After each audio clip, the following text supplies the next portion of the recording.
দর্শক, শুভ সকাল থেকে শুরু করছি আপনাদের সংবাদ প্রকাশ নিয়মিত আয়োজন আমার ভুবন। আজকে নিজের ভুবন তুলে ধরার জন্য এমন একজন মানুষ আমাদের সাথে যুক্ত হয়েছেন। তিনি নানা গুণে গুণান্বিত এবং খুবই প্রতিভাবান মানুষ, মেধাবী মানুষ।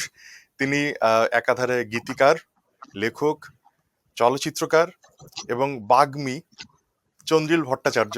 পশ্চিমবঙ্গের সবাই তাকে চেনেন। এমনকি ঢাকার এবং বাংলাদেশের মানুষও তার কথা মুগ্ধ হয়ে শোনেন এবং তার লেখাও অনেকে পড়েন হয়তোবা। তবে আমরা যারা লেখালেখির সাথে যুক্ত তারা তার লেখার ভক্ত। দাদা, আপনাকে আমার ভুবন যে অনুষ্ঠান সেখানে স্বাগত জানাই। কেমন আছেন? হুম, ভালো আছি। ধন্যবাদ আমাকে এই অনুষ্ঠানে আমন্ত্রণ জানাবার জন্যে। আপনি কেমন আছেন? আমি আছি। আ ভালো থাকার তো ভালো থাকার বিকল্প নেই। ভালো থাকতেই হয়। তো দাদা, আমরা এই অনুষ্ঠানটা অ্যা একটু আড্ডা ছলেই এগোবো সামনের দিকে। সেটি হলো যে আ আপনি যেহেতু আ একাধারে অনেকগুলো কাজ মানে শিল্পকলার নানাবিধ জায়গায় আপনার বিচরণ রয়েছে এবং আপনি খুব স্বাচ্ছন্দ্যে সেগুলো আ মানুষকে আ আসলে পরিবেশন করে থাকেন। আমি যদি বলি যে কথার মধ্য দিয়ে, চলচ্চিত্র নির্মাণের মধ্য দিয়ে, যদিও চলচ্চিত্র নির্মাণ আপনি আ আর করেননি ২ টি করার পর স্বল্প দৈর্ঘ্য। আমরা বঞ্চিত হচ্ছি। তো এই সমস্ত কিছু মিলিয়ে যদি আপনার কাছে জানতে চাই যে এই যে লেখালেখির জগৎ বা গানের জগৎ কি করে আসলে আপনি জড়িয়ে পড়লেন? আমরা কিছুটা পড়েছি আপনার লেখায় যে আপনার একটা পারিপার্শ্বিকতা তো ছিলই। কিন্তু আমাদের দর্শকের জন্য যদি একটু বলতেন। দেখুন, লেখার জগতে জড়িয়ে পড়েছি মানে হুট করেই আমাকে একদিন একটা সংবাদপত্র অফিস থেকে ডেকে একটা চাকরি দেয়া হয়। বলা হয়, "তুমি লিখতে পারবে কিনা?" তখন আমি বলি, "হ্যাঁ, আমার মনে হয় আমি লিখতে পারবো।" তারপর মোটামুটি নিয়মিত একরকম লিখতে শুরু করি। তখন অনেক লোকের পছন্দ হয়, অনেক লোকের অপছন্দ হয়, একটু হৈ, হৈ শুরু হয়। তখন আমি আরেকটু নিয়মিত লিখি। আমি রবিবাসরীয় মূলত একটা ক্রোড়পত্র ছিল, সেইখানে যিনি দায়িত্বপ্রাপ্ত ছিলেন তার অধীনে কাজ করতাম। সেখানে আমি একটা কলাম শুরু করি। মোটামুটিভাবে এই সংস্কৃতি যা চলছে তাই নিয়ে লেখা। উত্তম মাধ্যম সেই কলামটার নাম ছিল। সেই কলামটাও একটু চলতে থাকে, লোকের ভাল লাগে। এইরকম করে বলা যেতে পারে চাকরি সূত্রেই আমার গদ্য লেখা শুরু। তার আগে আমি খুব একটা গদ্য লিখিনি। একটা আধটা লিখেছিলাম বোধহয়, আমরা একটা সিনে ক্লাবের সঙ্গে যুক্ত ছিলাম। সেখানে চলচ্চিত্র সমালোচনা করেছিলাম একটা আধটা। এই। গান আমরা একটা কলেজ ফেস্ট বলে জিনিস করতাম। মানে সোজা কথা ইন্টার কলেজ কালচারাল ফেস্টিভ্যাল। সেখানে অনেক রকম ইভেন্ট হতো। তার একটা অনুষ্ঠান হতো পেন্টাথেলন। মানে একটা লোককেই ৫ টা জিনিস করে দেখাতে হবে। মানে তাকে বিতর্ক করে দেখাতে হবে, তাকে ছবি এঁকে দেখাতে হবে, তাকে একটু নাটক গোছের জিনিস করে দেখাতে হবে। তার একটা ছিল তাকে একটা গানও গাইতে হবে। তা আমি দেখলাম এই কলেজ ফেস্টে তারা সবচেয়ে বেশি নম্বর পায় যারা নিজেরা গান লিখে সুর দিয়ে গান গাইতে পারে। এবার আমি খুব একটা গান গাইতে পারি না, ফলে আমার গান গাইবার কথা না। কিন্তু ভেবে দেখলাম নম্বরটা পেতে গেলে কিছু একটা করতেই হবে। তখন আমিও একটা আধটা মজার গান লিখলাম, হয় কোনো একটা সুর থেকে চুরি করলাম বা একটা সহজ সুর নিচে দিয়ে নিলাম, সেই গান গাইতে থাকলাম, তারও একটা আধটা গান জনপ্রিয় হল। তারপর একটা সময় আমার বন্ধু অনিন্দ্য চট্টোপাধ্যায়, সে অনেক বেশি গান লিখতো, অনেক বেশি জনপ্রিয় ছিল। তার কয়েকটা গান তখন পশ্চিমবঙ্গের যারা নামকরা গায়ক তারাও নিজেদের নামে চালাতে লাগলেন। যেরকম হয় তখন তো আর সোশ্যাল মিডিয়া নেই যে বলতে পারবেন আপনি যে ওটা আমার লেখা বা হেন তেন। তখন অনিন্দ্য ঠিক করলো, আমাদের আরেক বন্ধু উপল, তার ইতিমধ্যেই চন্দ্রবিন্দু বলে একটা গানের দল ছিল। তা অনিন্দ্য ঠিক করলো, চল আমি আর তুই গিয়ে ওই গানের দলে যোগ দিই, আমরা কয়েকটা গান লিখবো আর আমাদের সব গানগুলো ক্যাসেট হবে, ক্যাসেট বিক্রি হবে না, কিন্তু লোকে জানবে যে এই গানগুলো আমাদের, অন্তত তারা নিজেদের বলে চালাতে পারবে না। মানে তখন ৮৯ আমি সালে যোগ, হলো এটা। হ্যাঁ, এই না না এই সমস্ত কথাবার্তা যখন আমাদের হচ্ছে তখন ৯৫ সালের শেষ দিক। আচ্ছা। হ্যাঁ, তারপর আমাদের প্রথম প্রথম ক্যাসেট, এখন তো ক্যাসেট বলে না, অ্যালবাম বলা ফ্যাশন হয়েছে। আমাদের প্রথম ক্যাসেট বেরোয় ৯৭ সালে। ৯৫ এই কথাবার্তাগুলো হচ্ছে আর কি, যে এটা করা যায় হেন তেন। তো উপল খুব বলে, উপল বলে আমার কোনো অসুবিধে নেই, আমরা এখন অনেক সময় সলিল চৌধুরীর গান গাই কি হ্যারি বেলাফন্টের গান গাই, যদি তোরা চলে আসিস তোরাই লিখবি, তাহলে আমরা শুধু আমাদের লেখা গান গাইবো। তখন ওইভাবে গানটা শুরু হয়। ফলে আমার গদ্য লেখাও শুরু হচ্ছে একটা চাকরি পাওয়ার সূত্রে, গান লেখাও শুরু হচ্ছে আরেকজন বন্ধু মনে করেছিল তার গানগুলোকে একরকম ভাবে একটা অ্যালবামে রূপান্তরিত করা ভালো সেই সূত্রে। আর আমি সত্যজিৎ রায় ফিল্ম ইনস্টিটিউটে পড়াশোনা করেছি, আমার সিনেমা নিয়ে একটা উৎসাহ ছিল। সেখানে একটা ডিপ্লোমা ফিল্ম করেছিলাম Y2K বলে, যেটা কোনো একটা চোরা পথে কেউ ইউটিউবে দিয়ে দেয়, আর সবাই ছি ছি কি অশ্লীল এরম বলে হই এই করতে থাকে, কারোর কারোর ভাল লাগে। তারপর আমরা কয়েকজন বন্ধু-বান্ধব মিলে একটা ট্যালেন্ট বলে ছবি তৈরি করেছিলাম। নিজেরাই টাকা দিয়ে নিজেরাই অভিনয়-টভিনয় করে। আর আমি একটা প্রায় কাফকা বলে ছোট্ট ছবি তৈরি করেছি ০.৫ ঘন্টার। সেটা হইচইতে গেলে দেখা যায়। আপনি বললেন ২ টো, আমি ৩ টে করেছি। কিন্তু তার হ্যাঁ, একটা ডিপ্লোমা ফিল্ম। ওটা তো করতেই হতো। ওটা পরীক্ষার খাতা জমা দেওয়ার মতন। এটা সত্যিই যে বিশেষ হ্যাঁ। চলচ্চিত্র আমি করিনি এবং সেই জন্য আমার খুব আফসোস আছে। হয়তো করতে পারবো, জানি না। না, অনেক ধন্যবাদ। কিন্তু আমরা যেটা আ জানলাম যে চন্দ্রবিন্দু শব্দটা আপনারা বেছে নিয়েছেন যে সুকুমার রায়ের 'হযবরল' থেকে। মানে এবং সুকুমার রায় যে দেখুন ধরনের চন্দ্রবিন্দু ননসেন্স। কিন্তু হ্যাঁ, জি। হ্যাঁ, বলুন। মানে আ সুকুমার রায় যেরকম ননসেন্স রাইম এবং রাইমিং এক ধরনের আ যে সেন্স উনি তৈরি করতে হ্যাঁ, চাইছিলেন হ্যাঁ। বা করছিলেন, আপনার গদ্যের ভেতরও কিন্তু এক ধরনের ননসেন্স প্রোজ একটা একটা ঝোঁক আমি দেখি। মানে আমি ভুল হতে পারি। কিন্তু পাঠক হিসাবে আমার কাছে মনে হয় যে সুকুমার রায় আ গদ্য লিখছেন এরকম মনে হয় মাঝে, মাঝে। সুকুমার রায় যদি ছড়া লিখছেন ননসেন্স রাইম, কিন্তু আমার চন্দ্রিল ভট্টাচার্যের লেখা পড়ে মনে হয় আ অনেকটা ঐরকম যেন চন্দ্রিল চেষ্টা করছেন যে আ সুকুমার রায়ের মতো করে ননসেন্স প্রোজ তৈরি করার। এটা কি দেখুন, ঠিক? সেরকম কোনো সচেতন প্রয়াস আমার নেই। আপনার আচ্ছা, পাঠক হিসেবে মনে হতেই পারে। অনেকে বলেছেন আমার লেখায় তারা হুতমের ছায়া পান। হতেই পারে, আচ্ছা, থাকে। আচ্ছা। সেরকমভাবে আমি নির্দিষ্ট করে বলতে পারবো না যে আমি কিরকম করতে চাইছি। আমি আমার মতো করেই লিখতে চেয়েছি।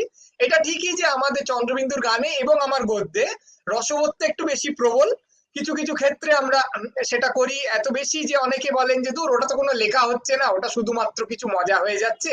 কারণ অনেকেই মনে করেন মজা জিনিসটা খুব লঘু এবং তা করলে একটা জিনিসের গুরুত্বকে অস্বীকার করা হয়। আমি তা মনে করি না এবং আমার আমার ধারণা অনেকে তা মনে করেন না।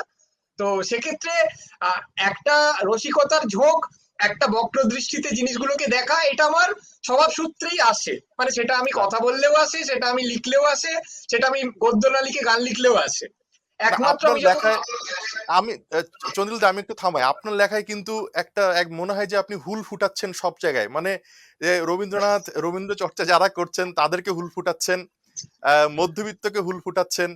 মনে হচ্ছে যে আপনি সবার যেন একটা সমালোচনার আ বক্র দৃষ্টিতে আপনি দেখার চেষ্টা করছেন। মানে এই যে একটা ভঙ্গি আপনার থাকে, হ্যাঁ, মানে এই এটা ভঙ্গিটা আমার আছে। আসলে কিছু করার নেই। কিছু, কিছু লোক আছে না, তাকে বলা হয় চোখে আঙুল দাদা। তারা কারো ভালো সহ্য করতে পারে না। কেউ কিছু ভালো করলেই সে বলে, "ও ভালো বটে, কিন্তু দেখো ওই জিনিসটি খারাপ।" হ্যাঁ, ও করেছে বটে বাড়িটা, কিন্তু রান্নাঘরটা বড় ছোট। এরকম কিছু লোক থাকে যার কাজ হচ্ছে খুঁত ধরে বেড়ানো। এবার ভালো ভালো বাংলায় তাদের বলা হয় স্যাটারিস্ট। মানে তিনি একটা একটা ব্যঙ্গচিত্রের মাধ্যমে কোনো একটা কথা বলতে চাইছেন, সমালোচনা করছেন। কেউ মনে করেন যে তারা, হ্যাঁ, ইনি একজন ভালো স্যাটারিস্ট। কেউ বলেন যে না, না, তা নয়, ইনি কিছু পারেন না, ইনি শুধু অন্য লোকে দোষ ধরে বেড়ান। এটা হচ্ছে এটা স্বভাবের একটা ত্রুটি হতে পারে। যাই হোক, এই ধরনটা আমার আছে। এটা আমার চন্দ্রবিন্দুর কিছু গানেও আছে, যদিও চন্দ্রবিন্দুর অন্য রকমের গানও আছে। কিন্তু আমার গদ্যের এই ধরনটা, এটা আমি ধরেই নিয়েছি যে আমি এরকমই লিখবো। আমার সত্যি সত্যি সমাজের কিছু কিছু জিনিস দেখে একটু রাগ টাগ মাঝে মধ্যে হয়, সেটা নিয়ে লিখি। যখন রাগ হয়ও না, তখনও কিছু নিয়ে লিখতে গেলে আমার তার ত্রুটি আর বিচ্যুতি নিয়ে মজা করতে ভারী ভাল লাগে, ফলে আমি তা করি। এবার না, সেটা কারোর কারোর না, পছন্দ হয়, ঠিকই কারোর আছে। হয় না। না, সবাই তো আর এক ধরনে বা এক ভঙ্গিতে লিখবে না। ধরুন সমাজে যে ধরনের আ আ বিচ্যুতি আছে, যে ধরনের অসামঞ্জস্য রয়েছে, সেগুলো তো সিরিয়াস ভঙ্গিতে মানুষ লেখেই। কিন্তু একটু নন সিরিয়াস ভঙ্গিতে একটু বাঁকা করে লিখলে সেটাও কিন্তু পাঠক খুব মজা নিয়েই পড়ে। কারণ সেটারও এক ধরনের প্রতিবাদের শক্তিটা কিন্তু অন্য ধরনের। তার হ্যাঁ, সেটা একটা অন্য ভঙ্গিটাও ধরন। ভিন্ন। হ্যাঁ, ঠিকই। হ্যাঁ? তো চন্দ্রিল দা, আমি জানতে চাইবো যে আপনার যে এই ৩ টি চলচ্চিত্র, তার মধ্যে আ ২ টি আমার দেখা হয়েছে। এবং আমি বলতে কোন চাইবো যে দুটি? সেখানেও আপনার এক ধরনের যে স্ফুরণ এবং চমক, সেটা কিন্তু প্রত্যেক দৃশ্যে আমরা দেখতে পাই আরকি। আপনার যে স্ক্রিপ্ট, সেই স্ক্রিপ্টটাও তো আপনার, এবং এই যে Y2K যে ছবিটার কথা বললেন, SRFTI থেকে আপনি ডিপ্লোমা ফিল্ম, হ্যাঁ, হ্যাঁ, সেখানকার শুরুর গানটাও আপনার। আ হ্যাঁ। এই ধরনের একটু হুল ফুটানো, এবং সেখানে আপনি তত্ত্ব দার্শনিক তাত্ত্বিকদের দেখতে পাচ্ছেন না, এবং আ আর্ট ফিল্মকে ধুয়ে দিচ্ছেন। হ্যাঁ? না, কিন্তু না, নিজে আবার আর্ট সেটা ফিল্ম করা বানাচ্ছেন। হয়নি। হ্যাঁ? নিজে Y2K আবার তে আর্ট ফিল্ম। Y2K কিন্তু আর্ট ফিল্ম। মানে এটা হ্যাঁ, একটা কমার্শিয়াল আমি ফিল্ম না। তাই মনে করি এবং Y2K ছবিতে কিন্তু কোথাও আর্ট ফিল্মকে ব্যঙ্গ করা নেই। মানে Y2K ছবিতে বহু ব্যঙ্গ করা হয়েছে অনেক কিছুকে, সবচেয়ে বেশি ওই সময়কার যুব সমাজকে। Y2K বানানো হয়েছিল 1999 সালে, শুটিং হয়েছিল, স্ক্রিপ্ট তখন হয়েছিল 2000 সালে শেষ করা হয়েছে ছবিটা। ওই সময়কার যে যুবক যুবতী, তাদের যে ধ্যান ধারণা, যেরকম জীবন যাপন, তাকে নিয়ে একটু মজা করা হয়েছে। সবকিছুকেই খারাপ বলা হয়েছে, ছেলেদেরও খারাপ বলা হয়েছে, মেয়েদেরও খারাপ বলা হয়েছে, কিন্তু আর্ট ফিল্মকে বলা হয়নি খুব একটা খারাপ। একজন একটু বলে, সেটা আর্ট ফিল্মকে খারাপ বলে না, সেটা সে বলে এমন কিছু পণ্ডিতকে, পণ্ডিতের উদ্দেশ্যে একটু বহুল ফোটানো আছে, যারা কতগুলো আর্ট ফিল্মের নাম আর টার্ম শুধু ছুঁড়ে ছুঁড়ে যায় এবং তদ্বারা নিজেকে একটু খুব বড় গ্রামবাড়ি একটা ইমেজ দেওয়ার চেষ্টা করে, কিন্তু শেষ অব্দি হয়তো ওই ছবিটার রস তারা যে অনুধাবন করতে পেরেছে তার মানে নেই। কিন্তু আর্ট ফিল্মকে বাজে কথা বলা হয়নি, বলা হচ্ছে যে ওই হয় না যে আমি বইটা পড়লুম না, ব্লগটা পড়লুম, আর তারপর আপনার কাছে এসে খুব পণ্ডিতি বলালুম। আমি ছবিটা দেখলাম না, কিন্তু 4টে নাম জেনে নিলাম, কিন্তু তারপর বললাম যে এই ডিরেক্টর ওই ডিরেক্টর বলে আমি আড্ডাটা জমাবার চেষ্টা করলাম। সেই লোকগুলোর প্রতি একটু উলফোটানো আছে বটে। হ্যাঁ, মানে এটা আসলে পুরো ছবিটার ভিতরে সেরকম একটা রস দেখা যায় যে শুধু উপর একটা ভাব, যে প্রেমটাও উপর একটা ব্যাপার কিন্তু দেখি যে ওই ছবিটার ভেতরে। আচ্ছা, আরেকটা বিষয় সেটা হচ্ছে যে আপনার ২ ছক্কা ৫ এই বইটা বাংলাদেশের দুজন খুব শক্তিমান দুজন সাহিত্যিককে উৎসর্গ উৎসর্গ করা। করা হয়েছে। আখতারুজ্জামান ইলিয়াস এবং শহীদুল জহির। তো আমি জানতে চাইবো যে বাংলাদেশের সাহিত্য নিশ্চয়ই আপনার পড়া হয়, এবং বর্তমানে এখনকার সাহিত্য ওইভাবে পড়া হয় কিনা, বা পড়লে আপনার সেটা এক ধরনের আপনার প্রতিক্রিয়া জানতে চাইবো। হ্যাঁ, আমার যদিও আমার আসলে এই মুহূর্তে পড়া হয় না। সত্যি বলছি যে বাংলাদেশের সাহিত্য বা সংস্কৃতিতে কি হচ্ছে না হচ্ছে, এই বিষয়ে আমি খুব একটা ওয়াকিবহাল নই, একেবারেই নই। এই বিশেষ দুজন আমার খুব প্রিয়। এই দুজনের আখতারুজ্জামানের গদ্য তো অনেকদিন আগেই আবিষ্কার করেছি, মানে ওটা তো প্রায় আমাদের মানে অবশ্য পাঠ্য কি কি সেই নিয়ে যারাই কথা বলেন তাই বলেন। আখতারুজ্জামানের ছোট গল্প আগে পড়েছি, পরে উপন্যাস গুলো পড়েছি। শহীদুল জাহিরটা খুব আকস্মিক ভাবে আমি আমি জানতুমও না ওর নাম। আমি যখন খবরের কাগজে চাকরি করি, তখন আমার যিনি বস, তিনি আমাকে এসে একদিন বলেন যে তুই কি জানিস এর নাম, তুই কি এর কোনো বই পড়েছিস? আমি বলি না, আমি এরকম কোনো বই পড়িনি। তারপর উনি আমাকে বোধহয় ডলু নদীর হাওয়া ও অন্যান্য গল্প এই বইটা প্রথমে দেন। সেই বইটা পড়ে আমি মুগ্ধ হয়ে যাই, এবং তারপর ধীরে ধীরে শহীদুল জাহিরের সমস্ত লেখাই প্রায় পড়ি। এবং আমার খুব অবাক লাগে যে আখতারুজ্জামান ইলিয়াসের নাম তো অনেকে জানেন, কিন্তু শহীদুল জাহিরের নাম অতটা বেশি তখনও অবধি আমাদের পশ্চিম বাংলায় লোকে জানতেন না।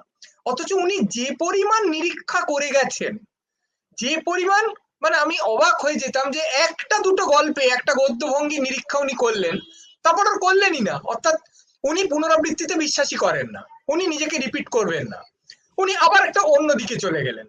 যেভাবে উনি বাক্য গঠন করেছেন, যেভাবে প্রায় অনন্ত বাক্য চলতে থাকে এক একটা ছোট গল্পের মধ্যে দিয়ে, আমি স্তম্ভিত। মানে আমার যেটা সবচেয়ে আশ্চর্য লাগে সেটা শহীদুল জাহিরের সংযম, যেখানে একজন লোক যদি একটা কোনো নিরীক্ষা করতে চায়, সেটাকে নিজস্ব শৈলী হিসেবে প্রচার করার জন্য এটা নিয়মই, সে অনেকগুলো সেই রকম কাজ করে যাতে লোকে ও আচ্ছা এইটা এটা এই লোকটা পারে এই বলে চিহ্নিত করে।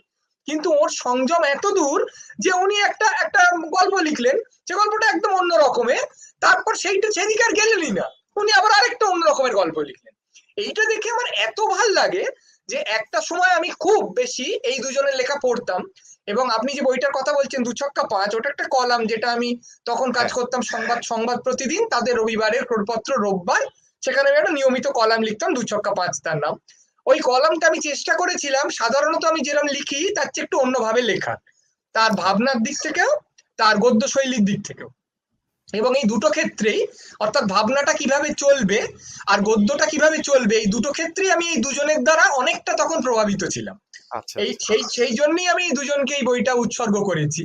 সাধারণত আমি বই উৎসর্গ করি একজনকেই, দুজনকে করার কথা না। কিন্তু ওই সময়টা আমার যতদূর মনে পড়ছে 2009 থেকে 2011, এই দুটো বছর আমি লিখেছিলাম কলামটা। এই দুজনের দ্বারা আমি এত প্রভাবিত থাকতাম, এতবার আমি এদের দুজনের লেখা পড়তাম, যে আমি এই দুজনকে উৎসর্গ করাটাই ঠিক মনে করেছি। আচ্ছা, আচ্ছা। আ আ চন্দিলদা, আরেকটা বিষয়, আপনি এই মুহূর্তে বোধহয় সাহিত্য সাহিত্যের ওয়েব পোর্টাল আ ডাকবাংলা.com এর সাথে যুক্ত আছেন। হ্যাঁ, এবং হ্যাঁ, হ্যাঁ, যদ্দূর আমি দেখলাম সেটা সাবস্ক্রিপশন ভিত্তিক, এবং হ্যাঁ, একটু অন্যরকম ব্যতিক্রম একটা প্রয়াস। এই এটা সম্পর্কে যদি কিছু আমাদের বলতেন। এটা একটা দেখুন, যখনই বাঙালিরা কোনো সাহিত্য পত্রিকা করতে চায়, যা চায় তাই আমরা চেয়েছি, অর্থাৎ খুব ভালো ভালো লেখা বেরোবে এখানে।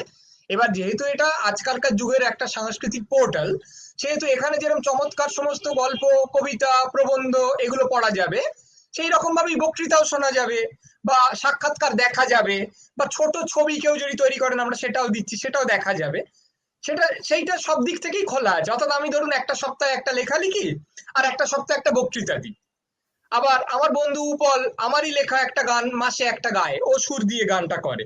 আবার আমাদের এখানকার বিখ্যাত অনুপম রায়, ও ও কিভাবে গানের সঙ্গে যুক্ত হয়ে বড় হয়ে উঠলো, অনেকটা যেভাবে আপনি প্রশ্ন করছেন, ধরুন বব ডিলান ওকে কিভাবে প্রভাবিত করলেন, বিটলস ওকে কিভাবে প্রভাবিত করলো, এইগুলো নিয়ে বলছে। আবার সৃজা তো নিজের কবিতা যেমন পড়ছে, আবার অন্য অন্য কবির সম্পর্কে কথা বলছে, যে সুকুমার রায়কে ও কোন চোখে দেখে, সুভাষ মুখোপাধ্যায়কে ও কিভাবে বিশ্লেষণ করে। আবার একটা অদ্ভুত ব্যাপার হলো যে এখানে যেমন শীর্ষেন্দু মুখোপাধ্যায় লিখছেন, উনি একটা আত্মজীবনীমূলক লেখা লিখছেন, জয় গোস্বামী লিখেছেন, বুদ্ধদেব দাশগুপ্ত মারা যাওয়ার আগে একটা কলাম লিখছিলেন, তেমনি ধরুন যারা বাংলায় লেখেন না, ধরো যাক রাস্কিন বন্ড, উনিও গল্প লিখছেন। উনি হ্যাঁ। গল্প লিখছেন ইংরেজিতে, কিন্তু ডাক বাংলার জন্যই মৌলিক গল্প লিখছেন, মানে এমন নয় যে ওর লেখা আমরা অন্যত্র থেকে অনুবাদ করে দিচ্ছি। এবার ইংরেজিতে গল্পটা লেখার পর আমরা সেটাকে বাংলাতে অনুবাদ করেও দিচ্ছি, আবার মূল ইংরেজিটাও থাকছে। অমিতাভ ঘোষ প্রবন্ধটা ইংরেজিতে দিলেন, ধরুন সত্যজিৎ রায় নিয়ে শর্মিলা ঠাকুর আমাদের এখানে 5টা প্রবন্ধ লিখছেন, 5টা ছবি করেছেন, 5টা নিয়ে লিখছেন। এবার উনি লিখছেন ইংরেজিতে, আমরা ইংরেজিটা রাখছি, আবার বাংলায় অনুবাদ করে দিচ্ছি। কোভিড নিয়ে গুলজার আমাদের এখানে কবিতা লিখেছেন, আমরা কবিতাগুলো, গুলজারের কবিতাগুলো মূল হিন্দিতে রাখছি, আবার আমরা বাংলাতে অনুবাদও করে দিচ্ছি। ফলে এই সাইটটা বা কালচারাল পোর্টালটা একটু অন্যরকম এই ক্ষেত্রে যে এখানে বাংলা সাহিত্যই হচ্ছে, কিন্তু যারা বাংলায় লেখেন না তারাও লিখছেন, তারা তাদের ভাষায় লিখছেন, কিন্তু বাধ্যতামূলকভাবে প্রতিটি লেখাকে আমরা বাংলায় অনুবাদ করছি, যাতে শুধুমাত্র যারা বাংলা পড়তে চান তারা পুরো জিনিসটাই বাংলায় পড়তে পারেন, আর যারা না চান তাহলে পড়লেন না, তারা কিছুটা মূল ভাষায় পড়লেন। আমার তো মনে হচ্ছে একটু অন্যরকম কাজ হচ্ছে, এবার দেখা যাক পাঠকরা উৎসাহী হন কিনা, অনেক লোক এটা আসেন কিনা। আপনি যেটা বললেন এটা সাবস্ক্রিপশন বেসড, এখন লোকে একদম ফ্রি এত জিনিস পেয়ে যায় যে তারা হঠাৎ টাকা দিয়ে কেন সংস্কৃতি করব, আমি কেন টাকা দিয়ে পড়বো, আমি কেন টাকা দিয়ে দেখবো, এরকম একটা প্রবণতার অনেকে শিকার। দেখা যাক সেটা কাটিয়ে উঠে ডাকবাংলা.com-এ অনেকে আসেন কিনা। না, না, নিশ্চয়ই এটা একটা একেবারেই ব্যতিক্রমী উদ্যোগ। এরকম উদ্যোগ বাংলাদেশেও কয়েকটি হয়েছে। তবে সব সব উদ্যোগেরই শুরুর দিকে একটু তার প্রতিবন্ধকতা, সীমাবদ্ধতা থাকে। হয়, নিশ্চয়ই ডাক বাংলাও আ আ এগিয়ে যাবে নিশ্চয়ই, এবং মানুষ যারা আশা পাঠক করা যায়। রয়েছেন তারা নিশ্চয়ই আসলে এই ডাক বাংলার ডাকে সাড়া দেবেন। আ হবে আর কি। চন্দ্রিলদা, আমরা শেষের দিকে জানতে চাইবো যে আপনার তো নানামুখী ব্যস্ততা থাকে। মানে ধরুন এই যে এখন মঞ্চে ডিস্টোপিয়া নিয়ে কথা বলছেন, তো আরেক মঞ্চে যৌনতা এবং প্রেম নিয়ে কথা বলছেন। আপনি বিতর্ক করছেন বিতর্ক সভায়। তো নানামুখী ব্যস্ততা, তার মধ্যে আবার গান লিখছেন। এই যে ডাক বাংলা করছেন, মানে এই নানা ধরনের একটা কর্মযজ্ঞের মধ্যে আপনি আছেন। তো এই মুহূর্তে আপনার মানে কি চলছে আসলে? কর্মযজ্ঞ কি চলছে এখন? দেখুন, এইটা যে আপনি ভাবছেন বা অনেকে ভাবেন যে আমি খুব ব্যস্ত মানুষ, আমি নানাবিধ কর্মযজ্ঞ করে থাকি, শুনলে আমার খুব ভাল লাগে। আসলে আমার দিনটা কাটে হচ্ছে ঘুমিয়ে, আর ওটিটি প্ল্যাটফর্মে নানা রকম ওয়েব সিরিজ আর সিনেমা দেখে, আর জানলা দিয়ে বাইরে তাকিয়ে। আমি প্রায় কোনো কাজ কখনো করি না, আমি অত্যন্ত অলস এবং কর্মবিমুখ। একটা আধটা কাজে বন্ধু বান্ধবদের মধ্যে গিয়ে আমি জড়িয়ে পড়েছি। আর অবশ্যই যে কিছু আপনাকে খাদ্য সংগ্রহ করতে গেলে তো কিছু কাজ করতে হবে, সেটা সংস্কৃতির সঙ্গে আমি যুক্ত, তার কিছু করে ফেলি, একটা গান হয়তো লিখলাম, কিংবা একটা ছোট ছবি যদি বানানোর কথা হয় তাহলে করলাম। কিন্তু সত্যি বলতে কি আমার কোনো পরিকল্পনা কোনো বিষয়ে কখনো থাকে না, মূলত কখন বিছনায় গিয়ে ঘুমোবো এই ছাড়া। এইবারে সত্যি সত্যি এবার কি বই লিখবো, এরপরে কি প্রকাশিত হবে, বা কোন বিষয়ে বক্তৃতা দেবো, আপনি যেরকম বলছেন ডিস্টোপিয়া নিয়ে বক্তৃতা, আমি কদিন আগে হরর ফিল্ম নিয়ে একটা বক্তৃতা দিয়েছি। এগুলো নিয়ে কোনো পরিকল্পনাই আমার নেই, যেরকম ঘটে ঘটে যাবে সেরকম যদি আমার পছন্দ হয় আমি করবো খন, এর বেশি কিচ্ছুই না, বলা মানে যাবে না। মাঝে, মাঝে কিন্তু এই যে কি সব গবেষণা দেখি যে আ মেধাবী লোকরা নাকি একটু অলস হয়। তো ঠিক আছে, মানে সেদিক থেকে হ্যাঁ। আ চন্দিলদা, অনেক ধন্যবাদ আমাদের সাথে যুক্ত হওয়ার জন্য। আমি দর্শক যারা দেখছেন তাদের জন্য আপনার কয়েকটি বইয়ের নাম আমি বলে দিতে চাই। চন্দ্রিল ভট্টাচার্যের অনেকগুলো বই রয়েছে। তার মধ্যে 'ধুর ধুর এ পরবাসে কে থাকবে' এটা একটি কাব্যগ্রন্থ। 'রসকস সিঙ্গারা বুলবুলি মস্তক' এটা খুবই চন্দ্রিল ভট্টাচার্যের বিখ্যাত বই। বাংলাদেশে এটা নানা কারণেই নাম এসেছে বারবার। 'রুয়াবনামা', 'ঘনচক্কর', 'দু ছক্কা পাঁচ' এই নানা ধরনের বই চন্দ্রিল ভট্টাচার্যের রয়েছে এবং গান তো আপনারা শুনেছেনই। তো চন্দ্রিল দা, আশা করব যে আপনার ভক্ত যারা বাংলাদেশে তারা আপনার এবং আমাদের যে এই আয়োজন তারা নিশ্চয়ই উপভোগ করবেন এবং আপনাকে আবারও অনেক ধন্যবাদ জানাই যে সংবাদ প্রকাশের সাথে আপনি যুক্ত হয়েছেন। নিশ্চয়ই সামনে আবারও আপনাকে পাবো আমাদের মাঝে। এটা নিশ্চয়ই। বলে আমারও খুব ভালো লাগলো আজকে কথা বলে। হ্যাঁ, অনেক নমস্কার। ধন্যবাদ। ধন্যবাদ। নমস্কার। জি, আপনাকে অনেক আবারও ধন্যবাদ জানাই। দর্শক, আমরা আজকের মতো এখানে শেষ করছি। আমার ভুবন, চন্দ্রিল ভট্টাচার্য ছিলেন আমাদের সাথে। নিশ্চয়ই আমরা আগামী সপ্তাহে আবার কোনো নতুন অতিথিকে নিয়ে আপনাদের সামনে আসবো। সেই পর্যন্ত সবাই ভালো থাকুন। শুভরাত্রি।